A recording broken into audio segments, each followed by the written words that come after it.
So we're here at the historic West Palm Beach Fishing Club, founded in 1934, and we're going to have a gathering of mullet gutters here today.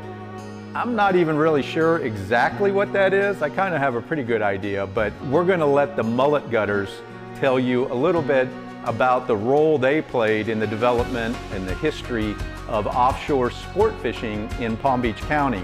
And our mullet gutters luncheon here today at the clubhouse is kind of dovetailing into a bigger project that we have underway where we're trying to document the history of offshore sport fishing here in Palm Beach County. You know, the world around us is changing rapidly, and sport fishing played a really significant role with regard to tourism, the development of the region, environmental factors. The catch and release ethic was spawned here at the West Palm Beach Fishing Club for Atlantic sailfish, and we're worried that some of that history is starting to slip away as some of our mullet gutter friends pass on to the other side. So we're really trying to capture old photographs, stories, and document this important part of Palm Beach County's cultural history. We're really excited about getting these guys together today to share some stories and old images. And frankly, if you know people that might fit who we're looking for, this is a call to action. We want to capture as much information as possible because we're building a mobile historical exhibit that we hope will be on display at a boat show or at a marina or a tournament down the road. Storyboards that really tell the history of the people, the places, the events, and the boats that shaped Palm Beach County's sport fishing history. All right, it's time. Let's meet some of these mullet gutters. Well, that makes it sound like I've been here 100 years. Only really about a little bit less than that. I'm Frank Battalion, proud to be a mullet gutter. A good supply of fresh bait is prepared from fish known as mullet. The section of the backbone is first removed to make him wiggle naturally when trolled through the water, and the final product is ready to go swimming. The bait is designed to look like an escaping fish, skipping and diving frantically over the surface. I would think it's a mate, but that would be my guess. It would be a mate, a guy down there cleaning an old Charlie Hayden split tail out there digging in mullet. But I have no idea why they call themselves that. Maybe it's just an old term. Back then, when we first started sail fishing, or at least when I first started sail fishing, our primary bait was a 6 to 8 inch finger or intermediate sized silver mullet. That mullet, as it comes out of the sea, has a stiff backbone. If you put it on a hook and you trolled it behind your boat at 5 to 6 knots, it's going to spin. So it didn't take very long to figure out that we had to take the bone out of it. And you could take the guts out, after you took the backbone out, you could take the guts out through the split back. So most of us called them split back mullets back in those days. And the guys that carved those up at 5 or 6 a.m. before going offshore, and we typically would take at least 3 dozen bait out, those were called mullet gutters. And I was one of them. Years ago, we used to have to buy mullet and gut them, you know, to get them ready for bait, you know, for using. And I don't know how that ever came about, but, you know, it stuck with us. A mullet gutter is us, you know, guys that grew up on the docks down here, and back when we first started doing this, you trolled with mullet and you trolled with ballyhoo. And we got our mullet whole every morning and brought them over to the marina where you clean your fish when you get in. And the guys would be elbow to elbow, split back and mullet, 1 dozen, 2 dozen, depending on, you know, the minimum you'd go out with would be like 3 dozen plus a couple dozen ballyhoo. But yeah, we were mullet gutters. The hungry sailfish charges in, gives it a whack with his bill, and knocks the line from the outrigger. As the mullet sinks like a stunned fish, the sail turns around, picks him up, and leisurely starts to swallow. But don't set the hook yet. Leave the reel and free spool and count to 10 slowly. This gives the sail time to pick up the bait. Then the star drag is set, the hook is set, and the fight is on.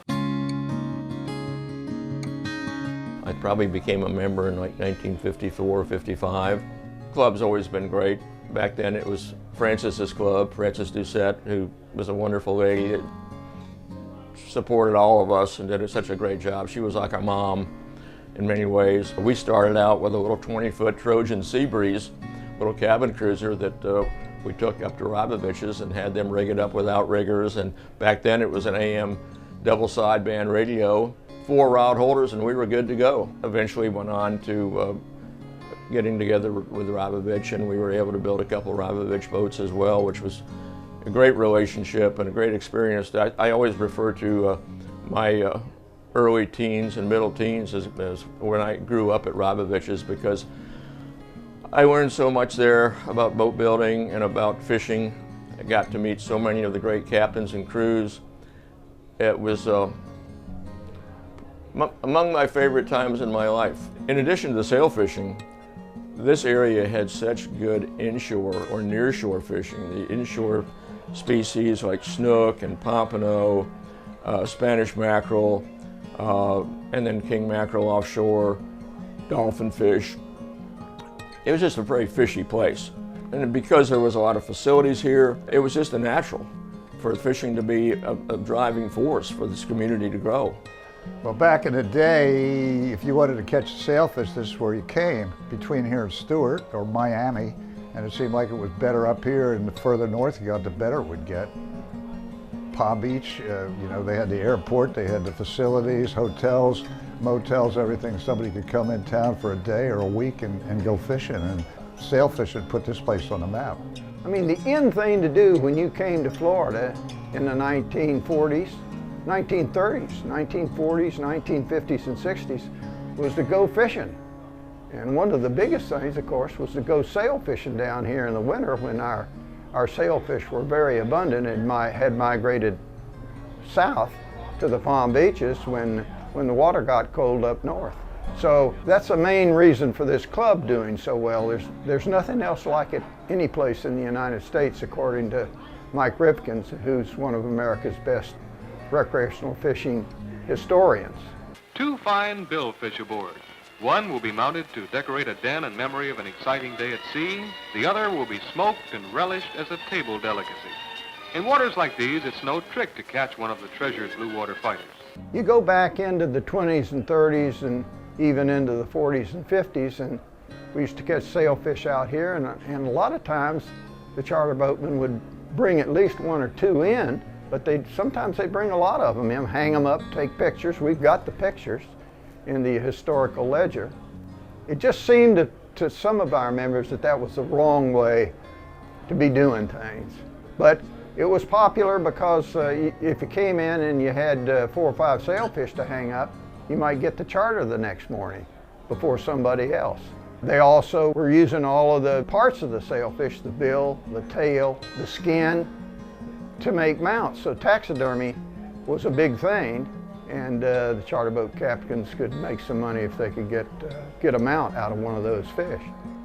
It took a long time to break that habit, but the fishing club really pioneered it. We invented in the 1930s, about 1938 I think was when we brought that red pennant that you could run up on your outrigger that signified a released sailfish.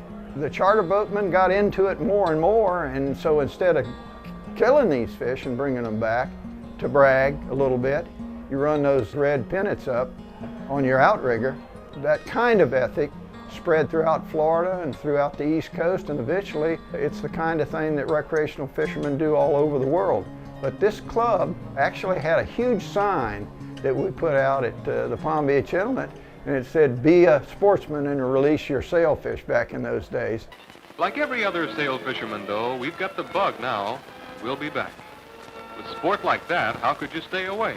If we go back in history and think about the 1930s and 40s and 50s,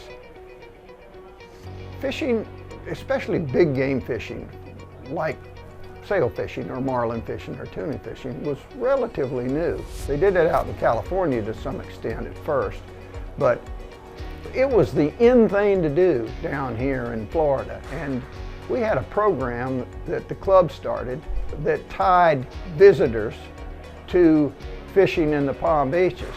We came out of this terrible depression back in the 30s and early 40s. Charter boatmen needed something to stimulate the tourist industry.